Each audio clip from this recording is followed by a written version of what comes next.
취업 사진을 잘 찍는다고 해서 그만큼 뭐 서류 합격률이 더 높아지거나 그런 거는 아니에요. 비싼 돈 주고 취업 사진 찍을 거 조금 더 이쁘게 찍고 많은 이력서들 사이에서 도드라지게 나올 수 있는 그런 방법을 알려드리려고 합니다.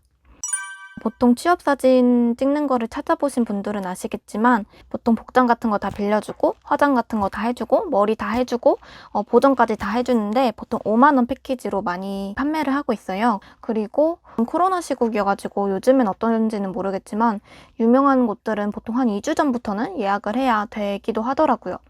그리고 취업 사진 찍는 게 남자분들이랑 여자분들이 또 다를 텐데 일단 남자분들 같은 경우는 그렇게 여자분들만큼 뭐를 막 하실 필요가 별로 없어요.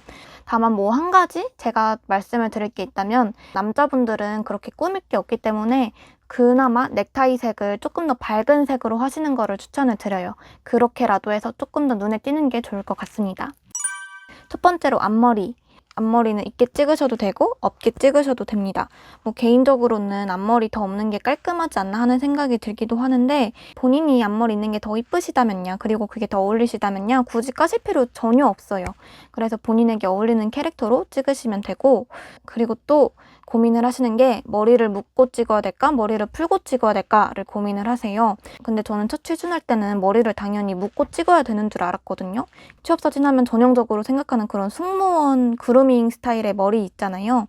근데 머리를 꼭 묶지 않아도 된다고 하더라고요. 사실 정말로 이쁘신 분들이 아닌 이상 머리는 묶는 것보다 푸는 게 더 이뻐 보이잖아요. 인상도 더 선해 보이고 부드러워 보이기도 하고. 그래서 머리는 묶어도 되고 풀어도 전혀 상관이 없는데 제 생각에는 보통은 머리 푸는 게 더 이쁜 것 같습니다. 이전에 제가 실제로 찍었던 사진인데요. 이게 제가 처음으로 찍었던 거여서 뭣도 모르고 그냥 머리를 묶었고 찍었던 사진이고 이거는 제가 조금 노하우를 알게 돼서 제가 가장 이쁠 수 있는 방법으로 머리를 풀고 찍은 사진이에요. 모자이크를 해서 다 보이시지 않으시겠지만 머리를 묶은 것보다 푼 게 확실히 더 이뻐 보이지 않나요? 제 생각엔 더 자연스러워 보이고 더 선해 보이고 뭔가 제 캐릭터를 더 드러낸 것 같이 보이더라고요. 그래서 뭐 사람마다 어울리시는 게 다르시겠지만 내가 머리를 꽉 점매는 게 그렇게 이쁘지 않고 어울리지도 않는데 굳이 머리를 묶고 찍으실 필요는 없습니다. 그 다음은 표정이 있는데요. 미소 정도만 띄면서 찍을지 아니면 활짝 웃으면서 찍을지에 대한 고민이 있어요. 저는 이것도 당연히 그냥 미소만 띄고 찍는 게 더 이쁘게 나오지 않을까 생각을 해서 처음 사진을 찍을 때는 어색하게 미소를 지으면서 찍었습니다. 근데 이게 진짜 어설프게 괜히 찍었다가는 안면 근육 같은 게 되게 어색해지면서 보정으로도 살리기가 되게 어렵더라고요. 그래서 저는 두 번째로 찍을 때는 그냥 편하게 활짝 웃으면서 찍었습니다. 잘 보이지는 않으시겠지만 이렇게 어색하게 웃는 것보다 활짝 웃는 게 더 이뻐 보이지 않나요? 저는 개인적으로 그래서 나중에 찍은 게 훨씬 더 만족스러운 것 같습니다. 일단 잇몸이 다 보이도록 정말 활짝 웃어야 되고요.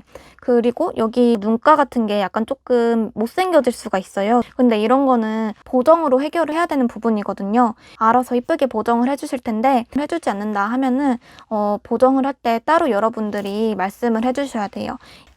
그리고 보정을 할 때는 나중에 후회하지 않도록 정말 눈에 보이는 거는 아주 짜잘짜잘한 거여도 그냥 다 말을 하세요. 예를 들어서 뭐 다크서클 보정이 제대로 안 됐다던가 아니면 머리 볼륨이 좀 더 있으면 좋겠다던가 뭐 뾰루지 이게 있는데 이걸 없애는 걸 안 해주셨다던가 아니면 뭐 눈 밑에 애교살을 추가해 달라든가 이런 식으로 본인이 보시면서 정말 나중에 후회하지 않도록 다 말을 해주시는 게 좋아요. 저 같은 경우는 처음 취업 사진을 찍었을 때 제가 맨 마지막 타임에 사진을 찍었단 말이에요. 편집하시는 분이 퇴근 시간 직전이었어요.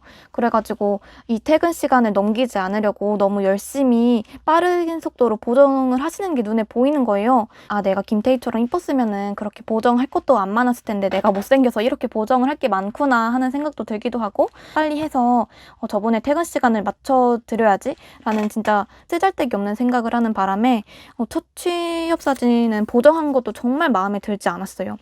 근데 여러분 이 사진을 찍어보시면 아시겠지만 사실 카메라로 찍는 사진은 그냥 피사체만 얻기 위함이고 이 사진은 정말 보정을 하면서 완성이 되는 거거든요. 사진 자체를 잘 찍겠다는 생각보다는 보정으로 사진을 이쁘게 완성을 하는 것이 더 좋습니다. 마지막으로 배경색 팁이 있습니다. 저는 항상 파란색을 취업사진으로 제출을 했었는데요. 근데 또 이게 항상 바른 거는 아니겠다라는 생각이 든 게 최종 합격한 다음에 그 부서 배치 받기 전에 인사팀이랑 그 면담을 했는데 종이를 슬쩍 봐보니까 저희 합격한 10명이 전부 다 증명사진이 파란색 배경이더라고요. 흘깃 봐서는 누가 여자고 누가 남자인지조차 구분이 가지 않을 정도로 똑같이 파란색 배경이니까 하나도 눈에 안 띄고 누가 누군지도 구분이 어렵더라고요. 그거를 보면서 느낀 게 배경색은 자기 얼굴이랑 잘 맞는 거를 고르는 게 1차적으로 가장 중요한 점이기는 한데 굳이 꼭 파란색을 고를 필요는 없다라는 생각이 그때 들었어요. 그래서 저는 제가 원래 가지고 있던 파란색 배경 말고도 제가 보기에 저한테 어울리고 더 이쁘고 눈에도 더 잘 띄는 것 같은 이런 베이지색 같은 거를 추가를 해서 나중에 사원증 사진으로 사용을 하고 그랬었거든요. 뭐 굳이 파란색을 쓰지 말라고 하는 거는 아닌데 꼭 파란색을 쓸 필요는 없겠더라고요. 그래서 여러분들도 여러 가지 색깔 중에 본인에게 어울리는 색깔을 찾아서 배경색으로 쓰셔도 될 것 같습니다. 근데 다만 너무 눈에 띄는 색은 좋지 않은 것 같아요. 보직은 기본적으로 눈에 띄고 약간 조금 튀는 사람을 별로 좋아하지 않는 것 같더라고요. 그래서 너무 막 알록달록한 막 분홍색, 노란색, 보라색 이런 걸로 굳이 쓰실 필요는 없고 그냥 적당히 뭐 채도 낮고 명도 낮은 색 중에서 본인에게 어울리는 색으로 골라 쓰시는 것도 좋을 것 같습니다. 맨 처음에도 말씀드렸다시피 취업사진을 잘 찍는다고 뭐 서류 합격률이 더 높아지거나 그런 거는 아니에요. 뭐 더 잘 찍는다고 뭐가 더 좋아지는 건 아닌데 더 못 찍으면은 손해는 있는 것 같더라고요. 왜냐면 제가 들은 썰 중에 하나가 친구가 인턴 면접을 봐서 뭐 통과를 했어요. 근데 통과를 한 다음에야 들은 말이 너 증명사진이 너무 안 예쁘게 나와서 증명사진만 봤을 때는 사실 안 뽑으려고 생각을 했다라는 말을 하더라고요. 결론적으로 그럼에도 불구하고 인턴으로 뽑히기는 했지만 간혹 이렇게 증명사진이 못 나왔을 경우에 뭔가 나의 직무 능력과 상관없이 손해보는 일이 구태여 발생할 수는 있겠더라고요. 저도 사실 전환형 인턴 했을 때 처음 부서 배치 받고 그분들이 저를 보자마자 하신 말씀이 되게 사진 못 나왔던데 실물로 보니까 훨씬 낫다. 왜 이렇게 사진이 못 나왔냐 이런 말을 하더라고요. 그런 거를 보면은 사진이 잘 나왔다고 뭐 서류 합격률이 더 올라가고 그런 거는 아닌데 사진이 못 나왔을 때는 확실히 약간 조금 아쉬운 면이 있기는 한 것 같아요. 그래서 최소한 실물보다는 사진이 못 나오는 일은 없도록 하면은 좋을 것 같습니다. 다음에도 또 도움이 되는 영상으로 찾아오도록 하겠습니다. 여러분 모두 축복하세요.